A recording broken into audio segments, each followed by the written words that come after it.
Welcome to this episode of the Sports Detective Podcast Show. My name is James Williams, and today the NBA world is completely shocked that the New York Knicks decided to fire Tom Thibodeau after their playoff exit in 6 games to the Indiana Pacers. So this wasn't like the most surprising firing that we've ever seen in the NBA. We've obviously seen coaches be coach of the year and get fired. We've seen coaches take their team to the NBA Finals and get fired. We've seen coaches win a title and then in the next year or two get fired. So it wasn't shocking or stunning in that respect, but it was stunning. And we'll get into some of this stuff in a little bit.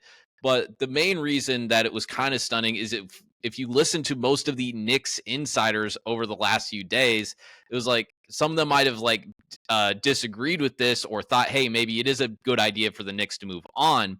But I would say the majority of the opinion of every Knicks insider that I saw was that they thought that Tibbs was going to be able to keep his job. He had $30 million still guaranteed on his contract. He signed a contract extension last summer. So that's more why it's shocking. And he's also, too, obviously the most successful Knicks coach that we've seen since like the 90s. You could maybe even argue even farther than that if you wanted to. But so what we're going to do here today is I'm going to break down some of the news and how all of this stuff broke out. Leon Rose's statement that the Knicks released upon Tom Thibodeau's firing, Shams's reaction to the firing. I'll give you guys Stephen A. Smith's reaction, who we'll actually put chapters in this video. We don't usually do that. But if you want to skip ahead of that part, I know some people, especially Knicks fans, might find Stephen A. annoying, might think he's kind of a fake fan. So if you don't want to hear that, you can probably go down below and you can go through the chapters and skip ahead of that. Then we'll go through what Jalen Brunson said a few days ago when he was asked, like, hey, do you think it's a good idea if they move on from Tibbs? So yeah, I'll show you guys all that stuff. And then we'll go through some of the next New York Knicks head coaching candidates after that. I went through and I got a bunch of different names that we can go through and a bunch of different reasons of why some of these guys, specifically like a guy like Danny Hurley or Jay Wright may or may not want to be the next head coach of the New York Knicks. So, and then too, I'll go through some reactions too at the end of kind of people reacting to the whole Tibbs firing, because it seemed like it kind of took a lot of people off guard. So let's go ahead and start here with this statement here that the Knicks released from President Leon Rose. Our organization is singularly focused on winning a championship for our fans. This pursuit led us to a difficult decision to inform Tom Thibodeau that we've decided to move in another direction. We can't thank Tom enough for pouring his heart and soul into each and every day of being the New York Knicks head coach. He led us not only with class and professionalism for the past 5 seasons, but also to tremendous success on the court with 4 playoff berths and 4 playoff series victories. Ultimately, we made the decision to we feel is best for our organization moving forward. Tom will always be a part of the Knicks family. We truly wish him nothing but the best, blah, blah, blah, blah. Okay. So this is what Shams had to say. I believe this is on Sports Center about how his phone is blowing up, that executives are so stunned of this move that the Knicks made today. A lot of people, my phone is blowing up right now with executives, everyone around the league just stunned. But every player on this Knicks roster, it felt like overperformed. You saw Jalen Brunson become an All-NBA All-Star guard. Karl-Anthony Towns, an All-NBA performer as well. A lot of Knicks players. Josh Hart as well, who tweeted out something positive about Tom Thibodeau. They all had great years under him. But clearly, the Knicks did not feel like Tom Thibodeau was going to be the coach to take them over the top. Yeah, a lot of people. That's a good point, too. Like, a lot of these players played their best with Tom Thibodeau in their entire career. Like Jalen Brunson, really good in Dallas, became an All-NBA player in New York. Josh Hart, good in his other stops, became a significant, great role player in New York. Even guys like, I know Randall got traded, but no one thought this guy was like an all-star before he came to the Knicks. Can confirm that Tom Thibodeau is out as Knicks head coach. Per league sources, shocked. Knicks became a stable, respectable franchise again with him on the sideline. New York improved each and every season, ending this year with the first Eastern Conference Finals for the first time in 25 years. I didn't read that right. Let's go ahead. Speaking of Leon, so I'm playing this on 1.25 speed. So even if you're still with me here, you want to skip Stephen A., probably fast forward like 2:30 into the video here. But I actually think he has some pretty good criticisms of the Knicks organization in this little rant that he goes on here. So let's go ahead and watch Stephen A.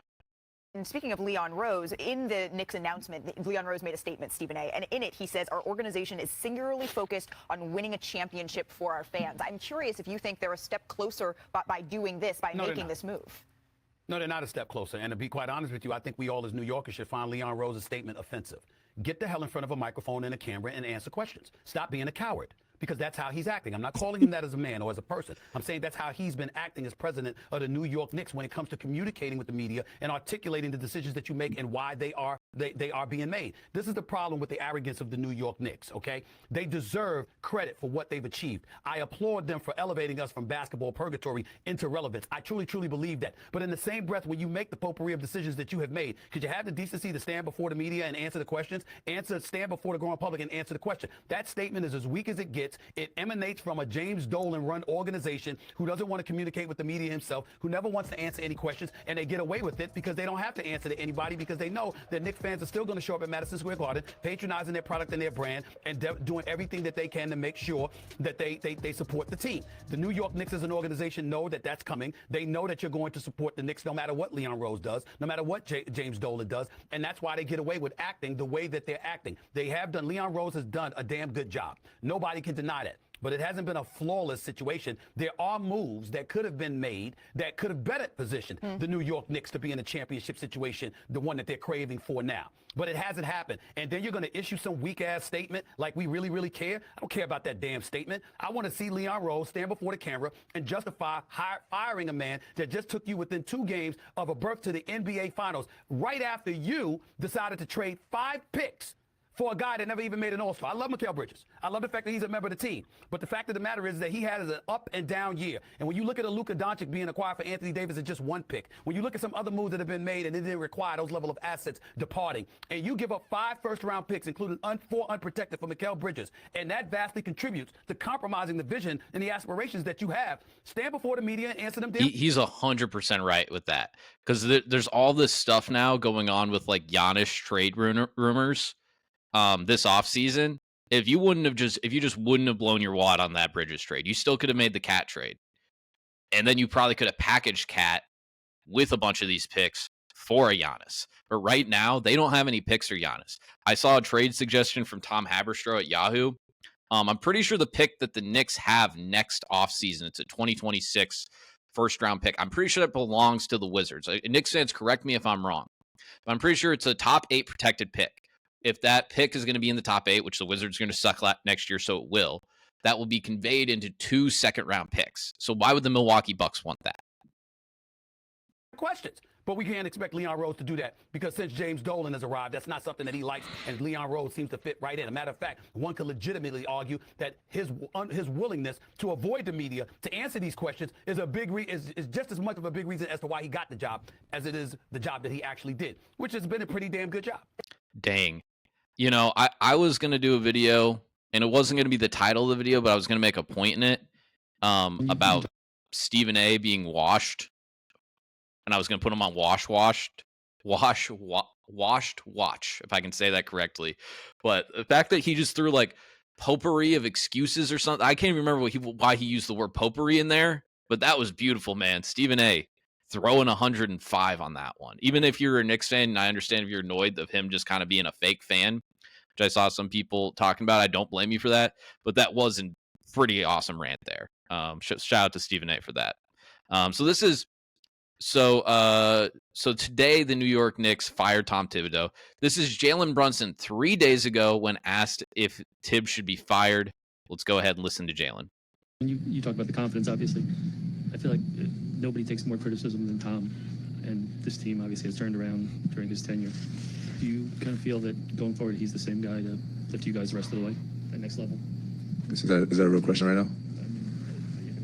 You just asked me if I believe that if he's the right guy. Yes. Thanks, guys. Come on. So you can see there, Jalen clearly, at least in that video, was kind of appalled at the message of Tom Thibodeau getting fired. Now, is this the last one I have here? Oh, this is a quote from James Dolan that we'll get to here in a second. But that was kind of the thing with that, too. If you read the reporting, Ian Begley reported this, that he reported that it was Leon Rose's decision and that James Dolan signed off on it. He also reported that the way that the Knicks were doing their off-season, post-off-season meetings was kind of different, where they met with some of the top players before they made this decision too. Does that mean that the players had anything to do with it? Does that mean that the players signed off of it? Something I don't know. I don't know. I'm not going to pretend to know right now. I just wanted to add in that little tidbit there in case you didn't know that. So a lot of people kind of striking the ire of Jim Dolan right now. Jim Dolan, is this the old Jim Dolan that we've been seeing when he was kind of slipping his greasy little, dirty little fingers on the New York Knicks pre-2020 and was kind of messing things up? Is this him intervening? So this is what James Dolan, this is a quote from him on the Roommates podcast in March 2025. The Roommates podcast is a podcast hosted by Jalen Brunson and Josh Hart, obviously starting guards on the New York Knicks. There were times when we've sort of reached for that shiny, sparkly object. Maybe this is what we need, especially when things weren't going well, he said. Let's bring in this guy, and maybe he'll turn it all around for us. Sometimes it's players, sometimes it's a coach. What I learned over time is that doesn't work. It really doesn't. You really have to do the fundamentals, the basics. You got to build a team. You've got to build an organization. There is no waving a wand over a team and all of a sudden make it a great team. It doesn't happen. So again, I ask you guys, I ask Knicks fans, is this James Dolan coming in and, basically looking like a hypocrite if it's his decision? Is it him saying, hey, I have complete trust in Leon Rose and how he is handling this decision, and I'm going to let him do his thing? If he thinks that we can have a better head coach than Tom Thibodeau, if we need a new voice, I'll trust him. So I'll let you guys decide. I don't know James Dolan enough to know the answer to that question. So with that being said, though, let's finally get into all of the New York Knicks head coaching candidates. Now, I am recording this 3-4 hours post Tom Thibodeau firing, so we obviously don't know all the names yet. These are just kind of names that people are throwing against the wall. I read a story in The Athletic that suggested all of these names for potential head coaches for the New York Knicks. Dave Bliss, the Oklahoma City assistant, James Borrego, formerly the Charlotte head coach, Johnny Bryant, who is the current New York Knicks assistant. Basically the thing that people said there is like, hey, they hired him to be the assistant to Tom Thibodeau. They must think of him very, very highly right now. Mike Brown, fired from Sacramento, been a head coach like a half dozen other places. Taylor Jenkins just got fired from Memphis. Darvin Ham, Lakers legend. Michael Malone, previously fired from Denver. Micah Nori, who was the Minnesota assistant that kind of took over when Chris Finch tore his patellar tendon last year, if you guys remember that, where he had to like walk around on crutches. So that's who Mike Nori is. Chris Quinn, who's the Miami assistant, has been there for a very, very long time under Spoelstra. Sean Sweeney, who is a Dallas assistant under Jason Kidd. I also heard people throwing out Jason Kidd's name too, just to say that, because I don't think I have a tweet about that. Jeff Van Gundy, currently former broadcaster, former Knicks coach, currently an assistant with the Los Angeles Clippers. And of course, as we do this every time, Jay Wright. We'll get into more specific Jay Wright stuff here in a little bit. Patrick Ewing traveled with the Knicks to every game on the road. He was on the team bus and entered the arena with them too. I'm not saying it's happening, just interesting that his odds are so high and this happened. I'm not going to click the odds, but he's like in the top 6 or 7, I believe, here. Why is Stephen A. Smith and Becky Hammond? I'm not clicking on that tweet because of that. I have some jokes intertwined in here too. The New York Knicks have hired Michael Malone. It's the Alex Jones picture where he has the same exact body type, but he's just tanned. It's different camera lighting. That's the thing too. People keep pointing out. That's the first name everyone kept pointing out. Michael Malone, Michael Malone, Michael Malone. This guy won a championship in Denver. Hire him for New York. You want a championship head coach, put him there. That doesn't make sense, because kind of a lot of the stuff that we're hearing about this firing of Tom Thibodeau was that there was a lot of frustrations with the Knicks and the front office, similarly kind of to the tension that was going on in Denver with Michael Malone and Calvin Booth, where they had all of these young players that Calvin Booth wanted Michael Malone to play and wanted him to, wanted these young guys to develop, and he just refused to do that, which was also a thing that Michael Malone did even before Calvin Booth got there. If you guys remember the early days of Denver being a playoff team, he just would refuse to play Michael Porter Jr. a lot of times. He just refused to play him. He's like, this guy don't play defense. I ain't having him out here. Obviously, gained that trust over several years. Here's a few reactions. 2, Tibbs didn't deserve to get fired. A bad thing. New York Knicks owe him $30 million. A good thing. It's not good when the owner or team president doesn't meet with the media. A bad thing. The hot young assistant coaches like the backup quarterback in football. They are popular until the first 4-game losing streak. The team desperately needs a second perimeter scorer to give Brunson a mental health break. Pray that Jalen stays healthy because of the future has been mortgaged. They are not smart enough to hire Jeff Van Gundy, so he didn't call him Michael. Mike Malone fits. To that, too, basketball is a little bit different. That's not the best analogy that he brought there. Like Ty Lue was an assistant on the Cavs. Once upon a time, the great Pat Riley was an assistant for the Lakers before he took over and won 4 rings with Showtime. So just a few notes there. Here we go. This is 2024. This is Ian O'Connor. If you guys don't know who Ian O'Connor is, he is the guy that wrote a biography about Dan Hurley. Dan Hurley, who flirted with the Lakers job last summer. Maybe he did. Maybe he didn't. I don't know. But very notable here, he tweeted this last summer, guys, after Dan Hurley signed an extension. Dan Hurley made a very smart decision to stay at UConn. I think he'll win another championship ring or 2, then finish the final 10 to 15 years of his coaching career with the one team he was meant to coach, the New York Knicks. Ian O'Connor wrote a whole book about Dan Hurley. Knows a lot about Dan Hurley, knows a lot about what he might want. Would this be the job that Dan Hurley would go to? Would he leave now? Again, a lot of contract stuff you have to work out there with that. I found this too. If you notice, these are some of me tweeting. I found stuff and I just tweeted it out. So here's something. In 2018, Jay Wright told The Athletic, the NBA does intrigue me. That challenge is appealing, but it's not worth giving up working with these guys. Referring to his Villanova players, he emphasized, I don't need another challenge. I like happy better than a new challenge. He also had like 3 or 4 quotes since that quote of him basically being like, no, I don't want to coach the Knicks. The pardon my take, guys. Barstool was like posting out like clips of them interviewing him and Jay Wright. They basically kind of like egged Jay Wright to say, I want to be the head coach of the Knicks. But he immediately says afterward, I'm obviously just kidding, because obviously that's a comedy podcast. So probably very, very unlikely. But, if there's ever a time to coach again, this is the time. You know what I mean? And who's available to replace Tom Thibodeau, Michael Malone, or Jay Wright? That's the tweet I just read for you guys earlier. Last summer, the Knicks signed Tom Thibodeau to an extension through 2028. If Thibodeau decides not to coach until then, he will earn $11 million annually over the next 3 years. So now I think we're basically out of the candidates right now.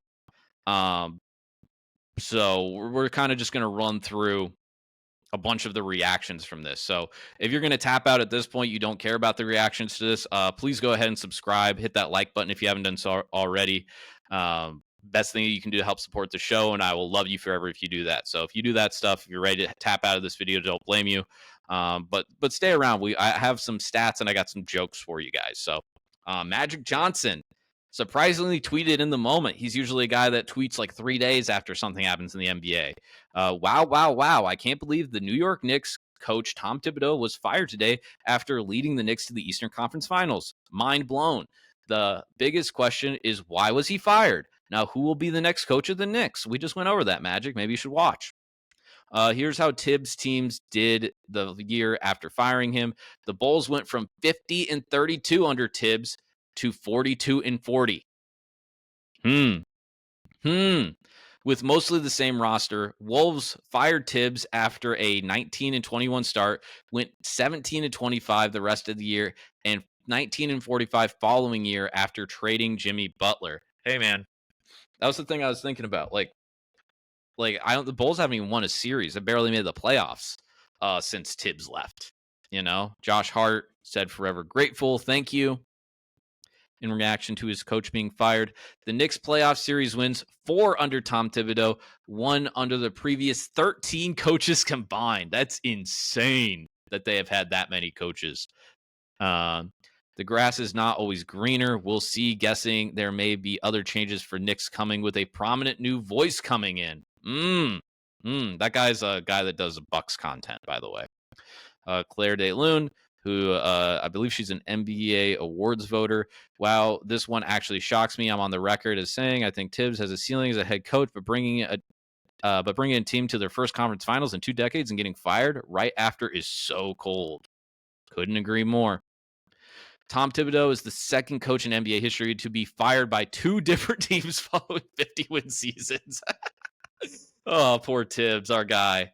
He had 2 in Chicago and obviously now in New York. The other one, George Karl, Seattle and Denver.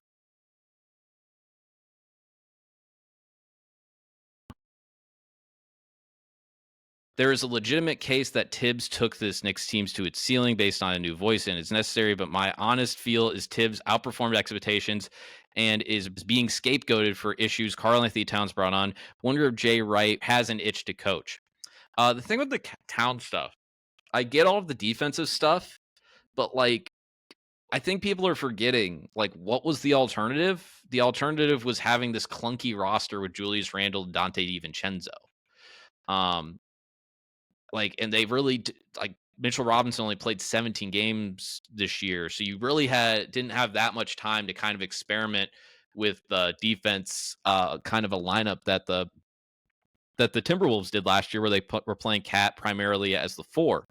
And the problem with doing that against the Pacers is the Pacers really don't have a guy that you can kind of slack off of if you're going to play that defense, which would kind of help Cat kind of help lean into the paint and also not play defense. So I think Cat's getting a little bit too much torched here. He's also the reason they won Game 3. Is there limitations with him as a defensive 5? Yeah, you knew that when you traded for him. Reactionary firing, in my opinion. Tibbs did more for this franchise the last 5 years than anyone after Jeff Van Gundy. Would be interesting if they brought JVG back as a head coach or looked at Jay Wright, Brunson, Hart, and Bridges, former college coach, alluding to Jay Wright. Everyone is horny for Jay Wright content now. Someone just released a report of Jay Wright is possibly interested. Just everyone's horny for it. As I've said before, I'm fine with this because I don't view Tibbs as an elevator. He did make some missteps in the playoffs, but your core problem here is roster. Figuring out a legit defense around Cat Brunson is going to be very difficult for anyone, and depth has to improve. There was very loud noise during the first round when the Knicks were tied 1-1 with Detroit that Tom Thibodeau's job security was in jeopardy if the Knicks couldn't get past the Pistons. This move happening after a run to the Eastern Conference Finals is definitely a surprise. Tibbs made Jalen Brunson a superstar, made Josh Hart a monster, made Spike Lee believe again, made New York City love hoops again, made the Knicks cool again, and the Knicks just fired him. So that's kind of a reaction from a lot of NBA personalities, people that cover the sport all over the league. I couldn't possibly get everyone. I was spending an hour and a half of my day trying to compile all of this stuff for you guys. But here's my ultimate thing with the Tibbs firing. I probably would have ran it back if I were Leon Rose and tried to make more adjustments around the edges of this roster if possible. But I have 2 things on this. I have 2 things for this. If the star, and I will always have this opinion, if the star says, get me someone new, you get them someone new. This is what happened with Magic Johnson when they ultimately fired Paul Westhead, got in Pat Riley. This is what happened with LeBron James when they got rid of David Blatt and got in Tyronn Lue. There are situations where I don't think it has worked. You could look at the Bucks when they brought in Adrian Griffin 2 years ago or a year and a half ago. Giannis was in all of those meetings and he signed off on Adrian Griffin. And then 3 months into the season, they fired him. Obviously, Kevin Durant brought in Steve Nash. I think Steve Nash kind of got scapegoated a little bit for that Brooklyn Nets situation. It wasn't his fault, but ultimately they brought him in and then they fired him. And that certainly didn't work out. Everything that's gone on in Phoenix the last few years, because you've had a report every single year where it's like, oh my God, the players all hate Frank Vogel, and then Frank Vogel gets fired. And then this year it's like, oh my God, they all hate Mike Budenholzer, and then he gets fired. And it's like sometimes that doesn't work, but if Brunson's like, I don't know if I like the offense or something like that, and I actually think this other guy would be good, and you have the support of your best player, I'm okay with that. But let's be honest here. That doesn't seem like that's the case here at all. Let's be honest here. The Knicks wanted someone to blame. Dolan and Leon Rose. Maybe Dolan went to Leon Rose and was like, we got to chop some heads. We lost to the Pacers. We were favored in this series. We got to chop some heads.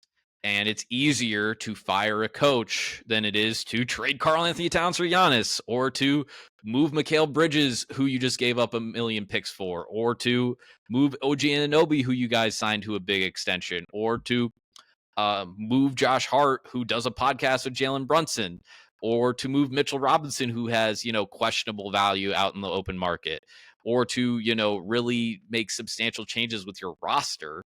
That's kind of hard. So the easiest thing is just to fire the head coach. What's it going to cost? $30 million, unless he wants to go coach the Suns or something, and then we get to pay less. Sign me up. Sign me up. So I think that's more of what it is too. I also was kind of thinking here too, would the Knicks have kept Tom Thibodeau if the Boston series went different? It's going to sound stupid, but this team was built to beat Boston. The team was built to beat Boston because it was like, we're going to have our best five, and that's going to be better than your best five. That was the strategy of building this New York Knicks team. And they did. They beat them in 6 games, albeit a Tatum torn Achilles. But in the game Tatum tore his Achilles, they were going to go up 3-1 anyway. So I don't know if you can really say that if Tatum is healthy, they come back and win, games 5, 6, 7. That's unfair. But with that being said, though, if the Knicks just play Boston really, really close, and the difference is like a really close game in overtime in game 7 or something, and Tatum is awesome and scores like 48 points in that, and that's how they lose and get knocked out of the playoffs, and the Celtics are a team that, blows by the Pacers and then goes to the finals, which I don't know if that would have happened, because I think the Pacers are a really good basketball team. It's almost like it almost feels like the fact that they lost to the Pacers is why Tibbs got fired. I don't know if that's the case. Maybe he would have gotten fired anything short of a finals appearance this year. I don't know. But I think that's something interesting to think about. If the series before goes differently and they just lose close to the Celtics, not even getting blown out by the Celtics, just lose close. Now, if they blow a 3-1 lead, that's a different story. But I mean, just altogether, the complexion of that series, if it's a back and forth series and it's like 3-2, then the Knicks tie it up 3-3, and then they lose in game 7. I don't know, just a thought. Let me know your guys' thoughts. We're going to wrap up this video now. I've been talking for a long ass time. So thank you guys so much. If you got this far in the video, you're a real one. You're a truther.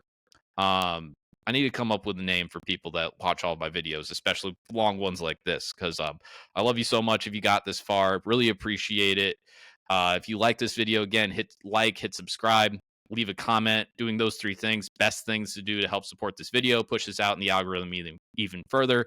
And yeah, just let me know your guys' comments. Do you guys think that the Knicks can improve post Tom Thibodeau? Was Thibodeau the problem? Can they get a better coach?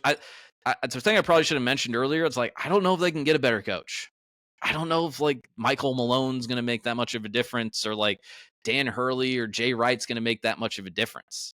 Maybe I'm wrong, but maybe I just have too much belief in Tibbs. So again, let me know your guys' comments, and I'll talk to you next time. Thank you for watching.